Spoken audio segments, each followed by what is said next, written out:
self-organizing politics.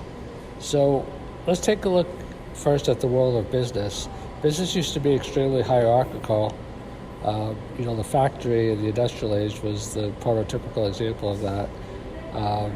It was command structure, command and control, organizational structure.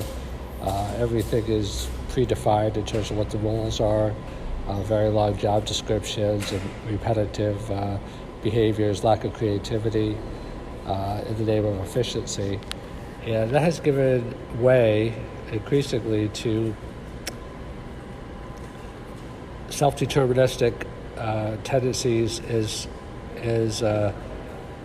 organizations have become more complex. As organizations became global, they needed to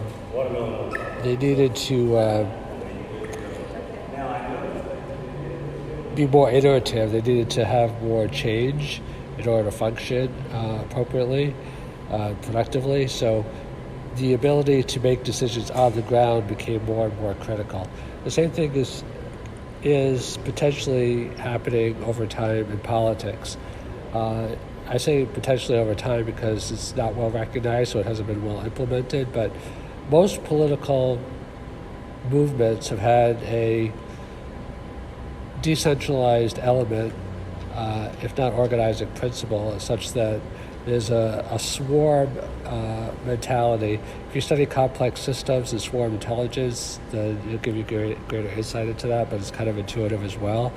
So for political self-organization, you have to be effective, there has to be some modicum of guidance or parameters to provide minimal structure, but it has to be extremely flexible and adaptive. Like, it's said in business that if the objectives are well defined, then how those objectives are accomplished is secondary. Like, if you give out people autonomy towards creating the objectives jointly, collaboratively, so that they buy into them. The same is true in politics. People have to have buy-in and collaboration, and there has to be some degree of autonomy about how people are going to accomplish the goals that have been set. Now, it brings up kind of the idea of accountability. Now, if it's a if it's a bottom-up process, then accountability has a totally different meaning, perhaps, because it's much more self-deterministic in terms of whether you're autonomous or not. But if the goals are collaborative, meaning that it's kind of a top-down and bottom-up process at the same time, where both kind of infuse the other, maybe the top more with resources and the bottom with actions and ideas. Some of this is just off the top of my head because there's a lot of interplay here, so how the specifics are worked out is not exact science, but the general principles do apply. So if there's some kind of collaboration between autonomy, boots on the ground, and resources from the top, and rewarding of resources, and obviously resources are somewhat controlled through the bottom as well because they are manifested. Just like in a company, salesmen tend to, if they're really good, earn the lion's share of income sometimes because they generate the most profit and revenue.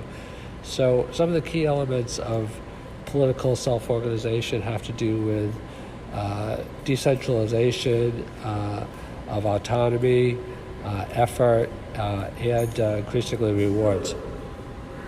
The podcast you just heard was made using Anchor. Ever thought about making your own podcast?